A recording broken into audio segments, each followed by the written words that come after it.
सिद्धू पाजी आप इतने छोटे कैसे हो गए? ओ गुरु, बाजार में चलने वाला सिक्का कभी खोटा नहीं होता।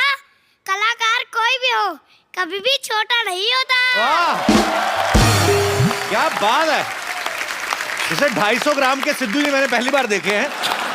पर सिद्धू भाई आप तो एक्स्ट्रा लार्ज थे, आप एक्स्ट्रा स्मॉल कैसे हो गए? मतलब क्या करूं यार, महंगाई इतनी ज्यादा बढ़ गई है।